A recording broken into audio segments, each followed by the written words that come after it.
안녕하세요. 책 기존 날입니다. 오늘 소개할 책은 어쩌다 보니 항원, 마음은 놔두고 나이만 들었습니다. 인생이라는 멋진 거짓말, 지은이는 이남희, 발행은 세멘파커스입니다. 인생이라는 멋진, 때로는 허무한 거짓말에 울고 웃다가 어느덧 마주하게 되는 노년의 삶. 우리는 살아온 시간을 반추하고 그 이후의 시간을 내다보며 비로소 죽음까지도 찬찬히 들여다보게 됩니다. 이 책은 서울대 정신의학과 의사인 이남희 박사가 중년을 지나 노년에 들어서서 보이는 것들, 알게 된 것들, 받아들이게 된 것들을 담담하고 차분하게 써 내려간 책입니다. 그녀는 의사로, 심리학자로, 저술가로, 작가로 TV 프로그램에도 자주 출연하며 세상에 이름을 알린 그야말로 대한민국의 성공한 여성입니다. 그와 동시에 어느 누구와 크게 다르지 않게 딸, 며느리, 아내, 그리고 엄마로서의 삶을 살았습니다. 중년에서 노년으로 가는 길목에서의 삶, 그쯤에 서서 생각해보는 죽음과 여러 이별, 그리고 그 이후에 대한 이야기들은 같은 시간을 살아내고 있는 많은 사람들이 공감할 만한 것들입니다. 아니, 공감을 넘어 삶을 공유하는 차원의 감정의 교류를 느낄 수도 있습니다. 저자는 자신의 인생이 얼마 안 있어 아무도 기억하지 못하는 무로 돌아간다고 하더라도 사는 동안 남에게 상처 주지 않으려 무지 애를 썼고 이름을 떠올리면 추억으로 미소라도 짓게 만드는 따뜻한 사람이 되고 싶었습니다. 그러면 된 거 아닐까요? 라고 이야기하고 있습니다. 자, 그럼 지금부터 잠시 책 속으로 들어가 보겠습니다. 오늘도 책 읽기 좋은 날과 함께 즐거운 시간 되세요. 구독, 좋아요, 알림 설정은 사랑입니다.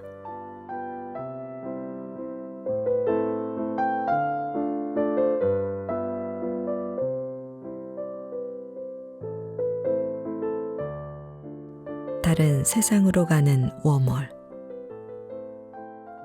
나이가 들면서 가장 무서운 것은 늙거나 죽는 것 그 자체가 아니다. 그보다는 분명 살아있지만 그 사람 왜 빨리 죽지 않지 하는 소리나 듣는 쓸모없거나 남들에게 폐만 끼치는 할 일 없는 존재가 된다는 사실이다. 아, 쓸모없음의 쓸모를 가르쳤던 장자가 보고 싶다오. 어쨌거나 누구는 아주 열심히 건강관리를 하고 누구는 인맥관리를 성실하게 하고 또 누구는 열심히 봉사하며 산다. 그러나 죽음에 이르는 과정은 평화로운 안락사를 선택하는 소수의 사람을 제외하고는 예외 없이 자신의 의지나 계획과 다르게 대부분은 어이없고 슬프게 때론 끔찍하고 잔인하게 흘러간다는 것이다. 내가 운명을 헤쳐나가는 것이 아니라 운명이 나를 좌지우지하는 것임을 절감하게 되는 순간 그동안 절대로 포기할 수 없다고 주장했던 인간으로서의 존엄성 자체마저 어쩔 수 없이 포기해야 할 때 우리는 진실로 정직하게 있는 그대로 무력하게 죽음이라는 엄청난 블랙홀에 빠지게 된다. 태어날 때 그 무력한 그 모습으로 내가 무언가를 할 수 있다고 생각한 내 인생 전체가 혹시 하나의 꿈이었을까? 블랙홀 그 이유는 어디로 가냐고? 글쎄, 지금으로서는 블랙홀이 아니라 다른 세상으로 가는 워몰이라고 믿으며 희망을 가지고 현재 충실하게 사는 게 나에게 좋은 것이 아닐까. 검증할 수 없는 것을 검증하려 애쓰지 말고 말이다. 아주 늙지도 않고 아주 젊지도 않은 코로나19 생활치료시설에 반대해 지역 주민들이 찾기를 막고 데모를 한 적이 있다. 바이러스가 몇백 미터씩 이동하는 것도 아니지만 아이를 키우거나 노인인 경우 걱정이 될 수 있을 것이다. 그들의 불안을 잠재우기 위해서라도 서울대학병원에 근무하는 의사인 내가 자원해서 환자들과 지내겠다고 하면 좋지 않을까 하는 생각을 해보았다. 실제로 생활치료실에서 숙식을 하며 중환자실 환자들을 돌보는 헌신적인 젊은 의사들이 있다. 나처럼 말보다 행동이 앞서는 훌륭한 이들이다. 그런데 나 같은 노인이 나서면 당연히 가족들이 펄쩍 뛸 일이다. 금방 죽는 것도 아니고 후유증이라도 생기면 아들, 며느리들에게 짐만 안기는 것이기 때문이다. 게다가 손주를 봐줘야 하는 할머니가 어쩌려고. 열심히 일하는 아들, 며느리들의 일상이 셧다운되면 그게 더 비도덕적인 일이 아닌가. 솔직히 손주를 몇 주 보지 않으면 내게는 휴가인데 하는 생각을 속으로 살짝 했다. 그런데 진짜로 걱정되는 것은 협심증을 앓은 내 심장과 만성기관지염을 앓았던 내 폐가 코로나19에 접촉해 무너지며 다른 의료진들에게 큰 폐가 될 수 있다는 사실이다. 이거야말로 민폐다. 그러고 보니 성당에 가서 매주 주보를 읽다 보면 대개 봉사활동이 55세 이하 혹은 60세 이하라 은근 마음이 토라질 때가 있다. 아, 이제 나는 어디 가서도 환영받지 못하는 나이구나. 나이로 차별하다니 젊은이들은 이런 마음을 알까. 꽤 오래전 저소득층 아이들의 방과 후 학교에 가서 몇 년 학습 봉사를 한 적이 있다. 그런데 어느 날부터인가 아이들은 나와 공부는 하지 않으려 하고 케이크 사주세요, 아이스크림 사주세요 하는 돈 이야기만 하는 게 아닌가. 젊어서 아르바이트를 할 때는 꽤 괜찮은 과외 선생이었는데 가르치는 것도 심드렁하고 존재 자체가 매력이 없다는 뜻, 노인은 인기가 없다는 얘기다. 그래도 꾸역꾸역 하려고 했는데 아이들을 관리하는 젊은 사회복지사 선생님들도 내가 오면 시큰둥하고 본체만체하는 눈치다. 어디 가서 대접받으려고 봉사하는 것은 아니라며 마음을 달랬는데 어느 날 잘생긴 외모의 남자 대학생 봉사자가 오니 방과 후 학교 교사들, 학생들의 눈에서 반짝반짝 빛이 나며 모두 달려가는 것이 아닌가. 순식간에 나는 마치 투명 인간이 된 기분. 마침내 깨달았다. 그들이 내게 원하는 것은 어둔한 내 일손이 아니라 나의 돈, 그냥 걸리적거리지 않고 후원해 주는 것이라는 것을. 그 후부터는 나서서 젊은 사람들 틈에 끼어 무언가를 할 때 신중해진다. 내가 무엇을 해서가 아니라 내 존재 자체가 불편할 수 있다는 것. 내가 아무리 꼰대지 노인짓을 하지 않으려 노력하고 그냥 앉아만 있어도 꼰대로 비칠 수 있다는 것. 사랑은 내리사랑이라 나이 든 사람을 젊은 사람이 진심으로 좋아할 확률은 참으로 낮은 게 정상이다. 기왕이면 젊고 싱싱한 꽃이 좋은 것은 자연의 이치니 그냥 받아들이자. 젊은이들처럼 똑같이 대접하고 아는 체 해줘야 한다고 생각하는 것 자체가 꼰대지. 아, 그런데 나도 사실 양로원 봉사는 좀 버겁다. 30여 년 같이 산 시어머니만으로 충분하다는 느낌이다. 게다가 노인 아파트에 혼자 사시는 어머니도 자주 찾아뵙지 못하면서 어떻게 양심 없이 다른 노인을 찾겠는가. 어머니도 손주나 증손주가 환갑된 딸보다는 훨씬 더 반갑고 예쁘다 하시지 않는가. 아마 이래서 아주 늙지도 않고 아주 젊지도 않은 노인도 아니고 중년도 아닌 어중간한 이들이 그렇게 때로 몰려다니며 카페고 식당이고 여행지를 시끄럽게 만드는 모양이다. 나이로 대우받기도 뭐하고 그렇다고 나이 든 사람들 섬기기도 뭐하고 결국 다른 세대 사람들 눈살이나 찌푸리게 만드는 것 아닌지 반성해야겠다.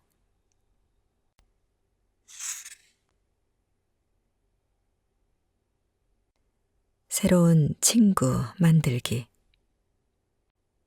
늙어서 그래도 남는 것은 친구라고들 말한다. 혼자 있으면 외롭고 심심하고 무섭기도 하니 그 말이 맞긴 하다. 친구들과 수다 떨면서 자식, 배우자, 일에서 받는 스트레스를 훌훌 털어버릴 때도 많다. 혼자 고립되어 긴긴 시간 무료하게 지내는 것보다 누군가와 우정을 나누며 일을 함께하며 서로에게 어깨를 내어준다는 일은 참 고맙고 소중한 일이다. 한데 나이가 한참 들거나 이런저런 병 때문에 거동 그 자체가 서로 힘들어지는 정말로 노년 중에 노년의 나이가 되면 친구들과의 왕래도 점점 끊기고 그러다 보면 전화 통화조차도 시들해지는 것 같다. 특히 혈기왕성해서 골프다, 해외여행이다, 개모임이다 하면서 몰려다녔던 친구들이 하나둘씩 죽거나 자리에 눕고 나면 점점 줄어드는 친구들의 숫자를 세면서 속상해하다가 그냥 모임을 그만하자고 제안하는 경우도 많다. 그렇게까지 늙거나 병들지 않아도 친구들에게 이런저런 이유로 마음이 상하면 멀리하게도 된다. 돈을 꽂았다든가 여행지에서 별것 아닌 일로 싸웠다든가 종교나 정치 문제로 언쟁을 했다든가 자식 경쟁에 밀렸다는 느낌이 든다든가 등등 가까이 보면 심각한 갈등이지만 멀리 보면 유치한 싸움들로 친구와의 관계가 시들해질 때가 있다. 서로 수틀리면 부모 자식도 안 보는데 친구들끼리야 아예 잠수 타버리는 게 얼마나 쉬운가. 소식을 끊어버린 친구에 대해 남아있는 친구들은 은근슬쩍 걱정하는 것처럼 말하기도 하고 혹은 진정으로 걱정하기도 하고 또 자신들을 피하는 것에 대해 성토하기도 하지만 시간이 지나면 점점 잊어버리고 만다. 그런데 어쩌면 모든 친구 관계란 것도 결국 앞서거니 뒤서거니 하며 이별하는 것뿐이다. 그러니 친구들이 내 노후를 보장해주는 든든한 뒷심이라는 기대는 아예 버리자. 사회에서 친구 하나 없어도 시니어 타운에 들어가 새로 사귈 수 있고 하다못해 요양병원에 입원했을 때 정신만 똑바르면 옆 노인과 친구가 되기도 한다. 예수님은 천국으로 가실 때 흉악한 강도를 마치 친구처럼 천국으로 데려가기도 했고 부처님은 자신이 떠나는 것을 슬퍼하지 말라고 제자들에게 당부했지만 우리가 어떻게 그렇게 멋진 이별 혹은 동반을 친구들과 하겠는가? 그러니 친구를 노후 대비 따위의 자원으로 생각하지 말고 우리에겐 어차피 미래가 없다라는 심정으로 지금 가능한 관계를 즐기고 나누면 될 일이다.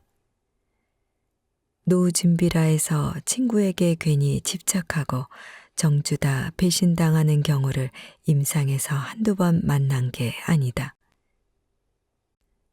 그나저나 나이 많은 이들은 왜 새벽마다 카톡을 그렇게 많이 보내서 시끄럽게 하는 것일까? 잠들도 안 자고 일어나자마자 친구들에게 자기 아직 안 죽고 눈도 잘 보이고 손가락도 쓸 수 있다고 안심 메시지를 서로 보내고 있다. 그런 메시지 안 보내도 별로 걱정 안 하고 잘 있다고 믿고 있을 터이니 제발 새벽마다 카톡 폭격일랑 자제해 주시길 바란다.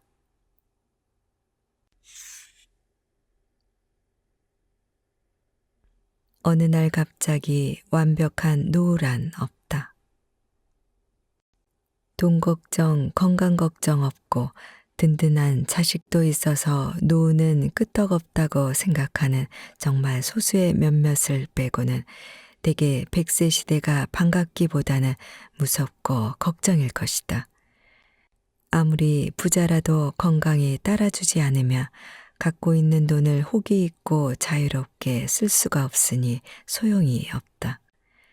모든 세속적 조건을 다 갖추고 있다 해도 자식들이 미덥지 않다면 요양병원에 들어가 남의 손에 늙어가는 몸을 맡겨야 할 미래가 두렵다. 건강, 자식, 재산 다 없이 명예는 있다 해도 은퇴 후 모든 외적인 조건이 하나둘씩 사라져 자연의 개인으로 돌아갈 때 과연 명함도 감투도 없는 낯선 상황을 감당할 수 있을지 자신이 없다.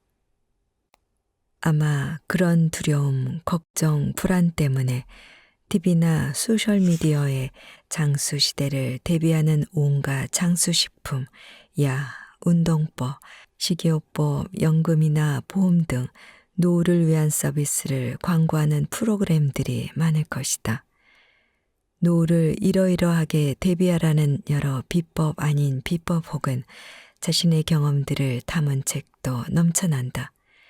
그 중에는 도움되는 것들도 있고 공감이 되지 않는 것도 있을 것이다. 개인의 가치관에 따라 받아들일 수 있는 조언과 그렇지 않은 조언이 있기 때문이다. 수십억의 인생 중 똑같은 인생이 있을 수 없는 것처럼 노후 역시 누구에게나 잘 들어맞는 절대 불변의 원칙은 없다. 노후란 중년, 장년을 거치면서 오랜 시간 축적된 삶의 결과로 주어지는 것이기 때문에 어느 날 문득 완벽한 노후를 만들어낼 수 없다. 젊어서 어떻게 살았느냐에 따라 노후의 그림이 완성되는 것이니 아주 어린 시절부터 노년을 계획하고 그쪽 방향으로 인생을 차근차근 준비해야 편안하게 주어진다. 그러나 노년, 죽음을 부정하고 외면하고 배제하는 젊음 지향의 사회에서 노년에 대한 상상력은 덕없이 부족하다. 간접 경험의 기회도 거의 없다. 어려서부터 노인과 함께 하는 삶을 살았던 과거 세대는 그런 면에서 처지가 좀 낫다. 늙으면 저렇게 힘이 없어지는구나. 아플 수 있구나. 정신이 깜빡깜빡할 수 있구나. 저러면 취해지는구나 하는 간접 경험을 할 수 있었기 때문이다.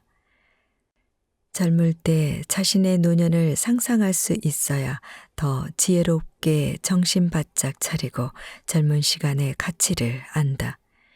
그러나 노인들을 가까이 대하고 노년에 대해 생각할 기회가 없는 21세기 젊은이들은 노년에 대해 막연한 두려움만 갖기 십상이다.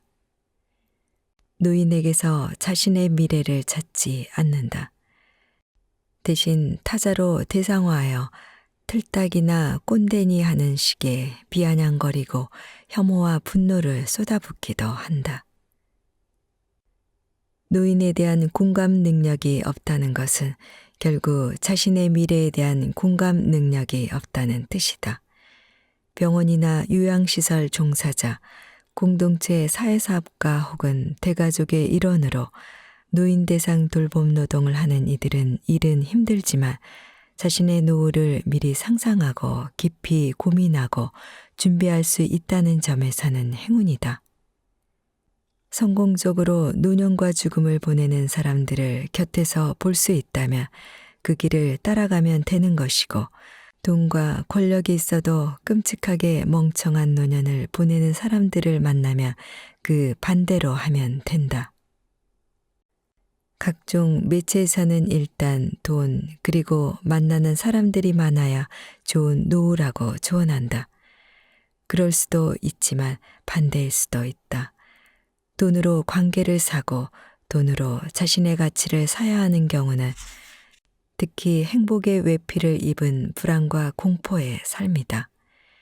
예컨대 자식들이 찾아올 때마다 돈을 쥐어주고 오지 않으면 돈을 주지 않는 자녀들이라면 과연 그 자녀들이 정말 사랑스러운가?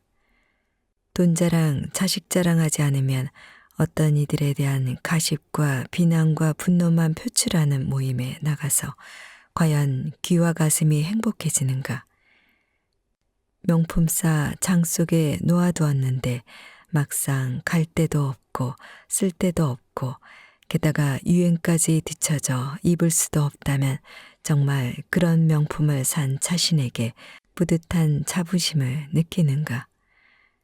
이것저것 감투를 쓰고는 있는데 젊은 사람들이 자신을 써 반기는 것 같지 않은 느낌이 들 때 과연 그 자리가 명예로울지 스스로에게 솔직하게 물어볼 일이다. 죽음이 코앞에 있는 이들 대부분이 공통적으로 돈, 명예, 자식, 건강에 대한 집착 같은 것이 다 소용없다고 왜 토로하겠는가? 그렇다면 세상 모든 것이 다 부질없는 것이니 자연인으로 돌아가 죽을 날만 기다리고 있으란 말인가 하고 반문할 수도 있다. 꼭 그렇지는 않다는 점을 정말로 멋진 노년을 보내고 있는 몇몇 분들은 몸소 보여주고 있다. 우선 자신이 가진 것을 최선을 다해 주변에 나누어 주려고 애쓰는 분들이 있다.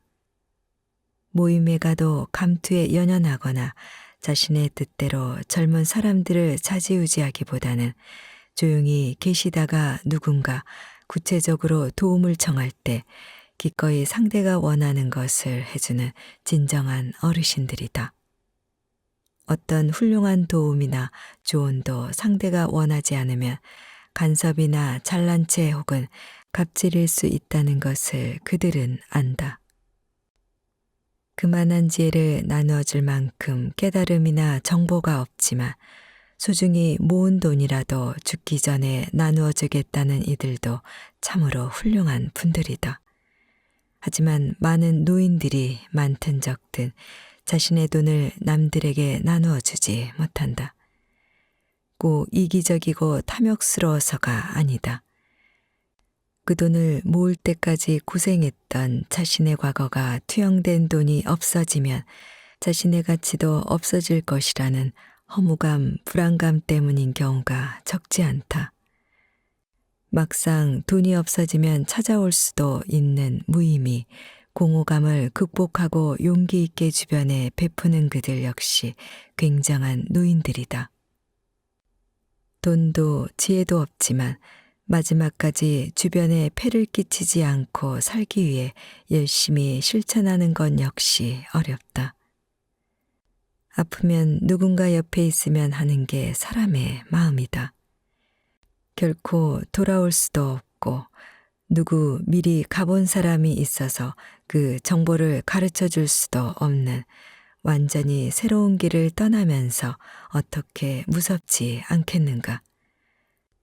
죽으면 끝이니 죽음 그 자체는 두렵지 않다고 생각해도 죽음에 이르기까지 겪어야 하는 고통이 두렵지 않다면 그 또한 사람이 아닐 것이다.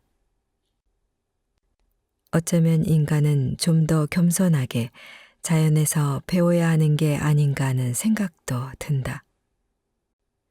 나이가 들면 무리에서 벗어나 죽음의 자리로 가서 조용히 마지막을 견디는 코끼리들. 주인들이 슬픔을 겪지 않도록 집을 떠나는 고양이들.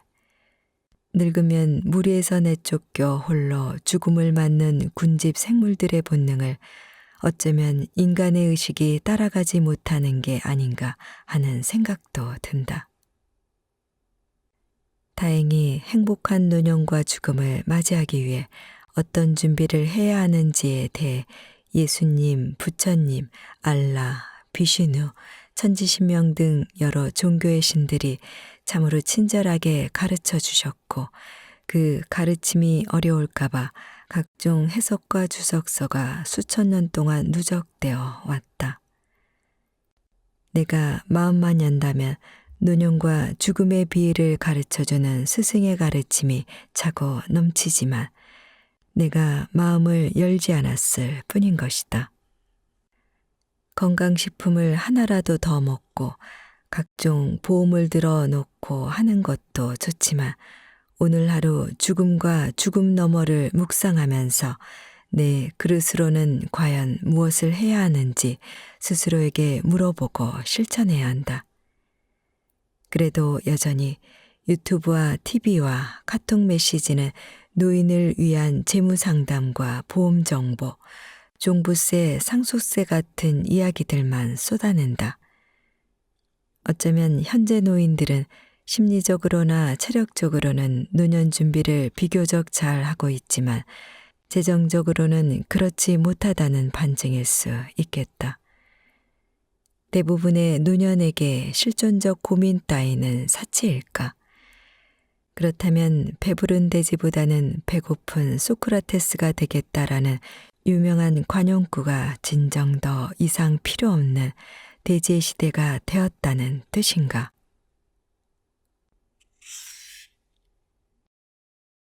황혼사랑에 대하여 젊어서는 꽤 잘 놀았을 것 같은 어느 70대 여성 예술인이 70 넘으면 다 비군이 아냐라는 말을 해서 웃었던 적이 있다. 실제로 에스트로겐이 더 이상 나오지 않으면서 성적 욕망이 없어지는 이들이 대부분이긴 하다. 그러나 나이 든다고 예의 없이 사랑에 대한 갈구가 없어지는 것은 아니다. 오히려 더 진한 사랑을 새롭게 시작하는 이들도 있다.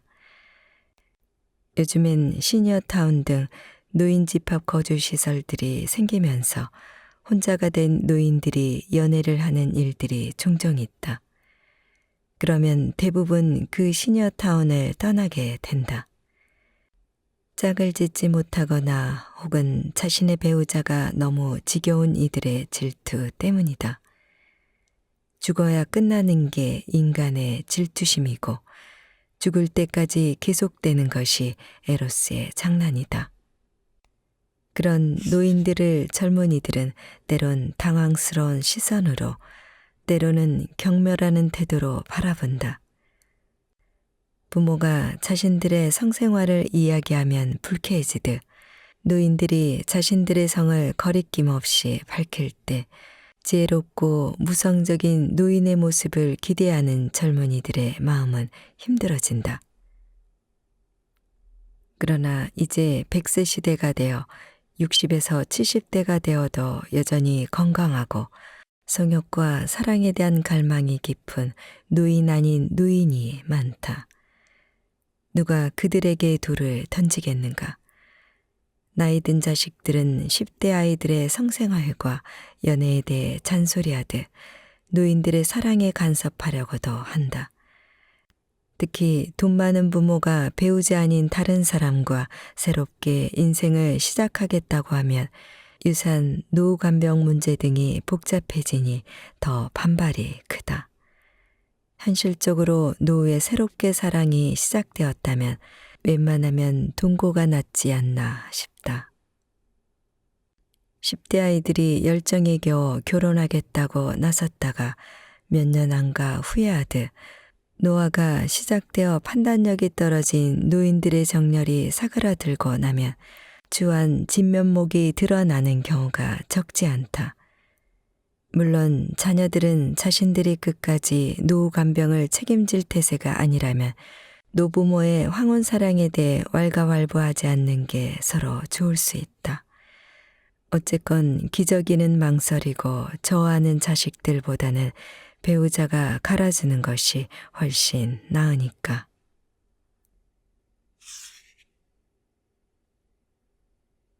밥상 차려주는 사람. 노년이 되면 가장 큰 두려움 중 하나가 쓸모 없습니다. 제 아무리 좋은 직장이라도 일단 은퇴하면 남았던 사람 중에 찾고 반기는 후배들이 드물다. 물론 존경하고 좋아하는 면도 있지만 그들 앞을 막고 걸리적거렸던 존재이기도 했으니까. 그런 부정적인 감정은 없어도 일단 직장을 그만둔 이들에 대한 남아있는 이들의 관심은 빠르게 사라진다. 내 부모, 형제에게도 관심이 없는 세상인데 동료나 스승에게 무슨 관심이 얼마나 가겠는가. 그러니 오로지 직장에만 모든 에너지를 다 쏟던 이들이 은퇴하고 나면 일은 물론 사람 관계도 다 끊어지는 것 같다. 그 허무함이 말할 수가 없다.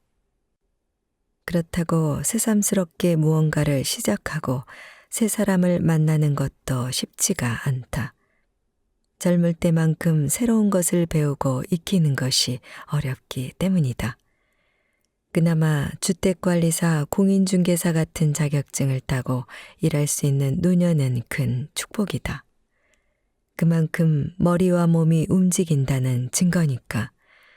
대부분은 새로운 환경 자체가 스트레스라서 집 밖을 나가는 것이 겁나기도 한다. 이럴 때 스스로 밥 잘하는 할머니, 할아버지로 이름 붙이고 누군가에게 정성스러운 밥상을 차려주는 일을 즐겨 한다면 나름 노년은 축복이다. 꼭 자식에게만이 아니라 후원하는 고아들에게, 외로운 노인들에게, 노숙자들에게, 정신질환자들에게, 나보다 처지가 못한 이들을 위해 음식을 준비하는 것만큼 숭고한 일은 없기 때문이다. 어려서 외할머니는 거지가 집을 두드려도 꼭 정갈한 밥상을 차려주었다는 이야기를 전설처럼 들었던 적이 있다. 내게 그런 외할머니는 성모 마리아나 관세음보살의 현신처럼 보였고 지금까지도 평생의 롤모델로 간직하며 살고 있다. 무엇보다 밥을 하는 행위는 계획하고 실행하는 과정이 상당히 섬세하고 때론 복잡할 수 있다. 물론 젊어서부터 부엌이라고는 들어가지 않던 사람이 새삼스럽게 도마를 앞에 두고 칼을 들면 어쩔 줄 몰라 황망할 수는 있다. 하지만 무언가를 다듬고 썰고 씻고 무치는 행위들을 집중해서 하면 마치 참선하는 것처럼 마음을 비우는 데 도움이 된다. 또 누군가 내가 해주는 음식을 깨끗이 먹고 감사해야 한다면 성취감을 느끼고 그 대상과 끈끈한 유대감을 갖게 되기도 한다. 누구든 밥상 차려주는 사람에게는 빚을 지는 것이니까. 지금도 365일 부엌에는 빠짐없이 들어간다. 아파도 들어간다. 먹고 살아야 하니까. 정말 죽기 직전까지 음식을 스스로 해먹을 수 있을 정도로만 살 수 있다면 원이 없을 것 같다. 어쩌면 음식 차리기란 대소변 보내는 것을 제외하고는 인간으로서 할 수 있는 최후의 창조적 행위이며 사실은 참 숭고한 일이 아닌가 싶다.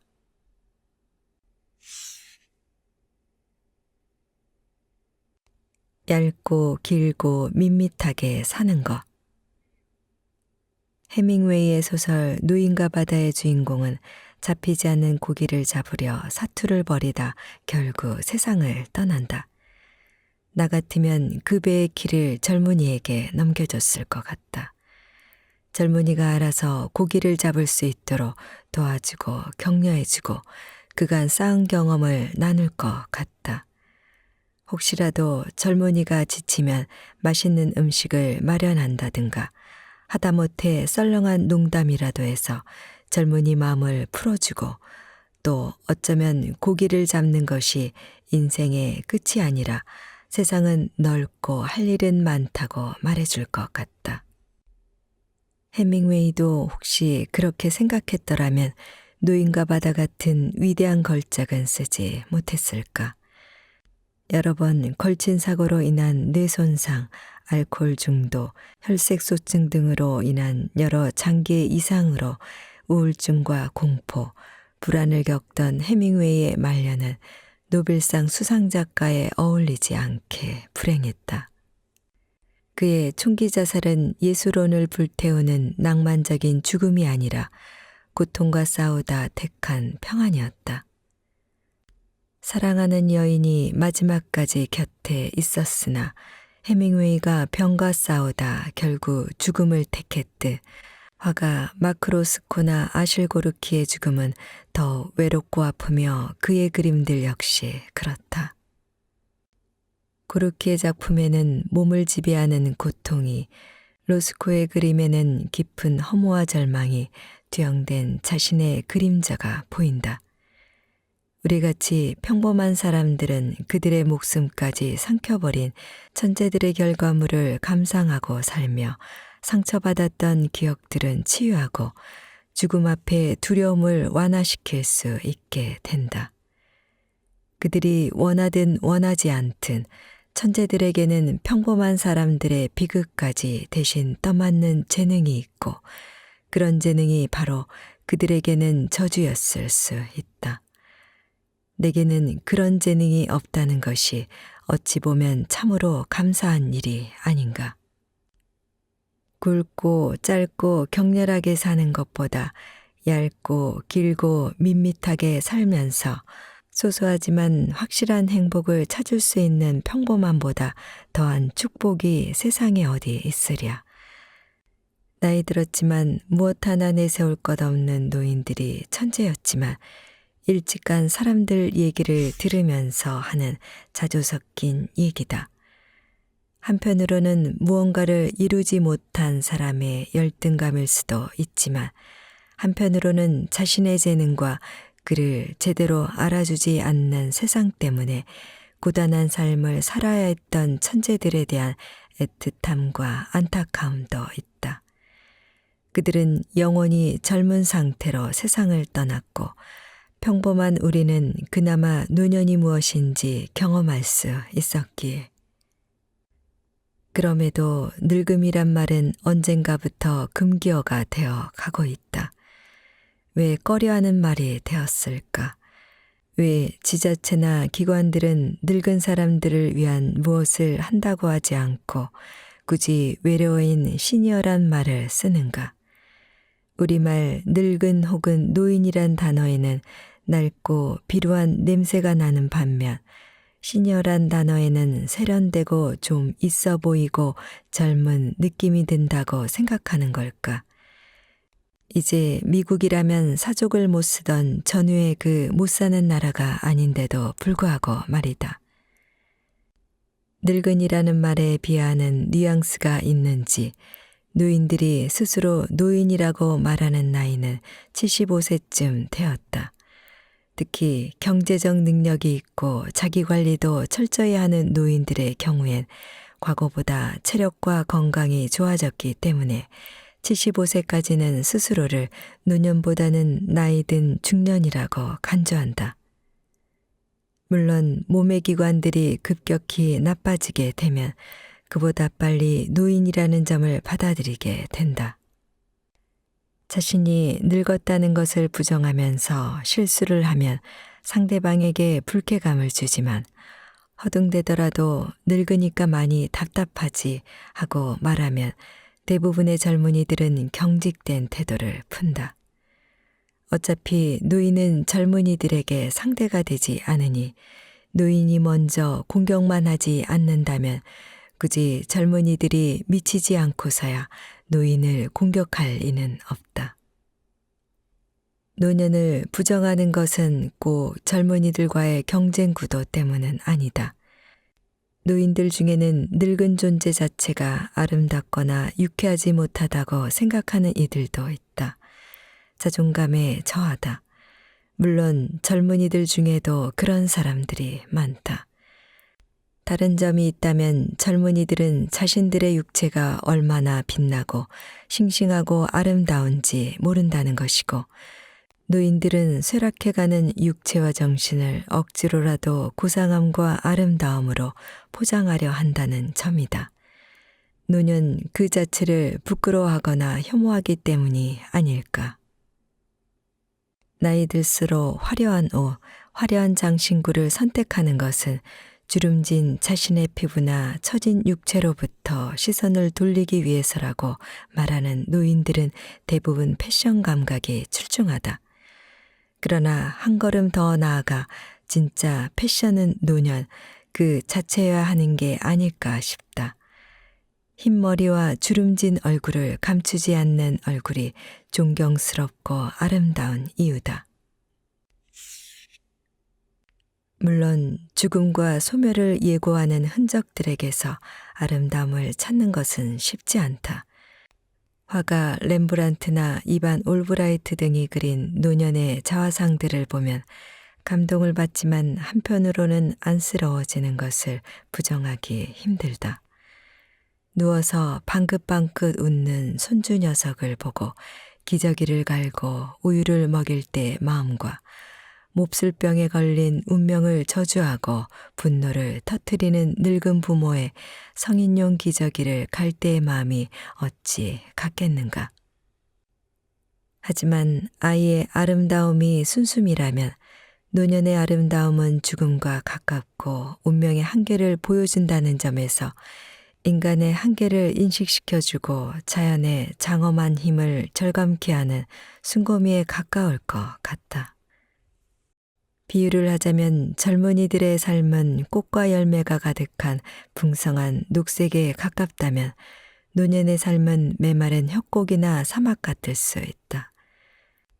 전자의 풍경에서 생기 가득한 아름다움을 찾는다면 후자의 풍경은 때로 우리를 압도시켜 작은 자아 따위는 버리게 하는 자연의 광대한 힘을 만나게 한다. 늙고 죽음은 우리를 사라지게 한다는 점에서 운명의 숭고함을 절감하게 만드는 메마르지만 광활한 사막 같은 것은 아닐까.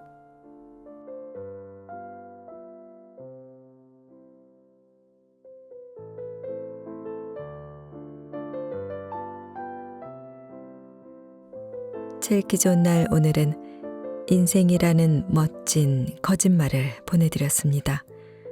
감사합니다.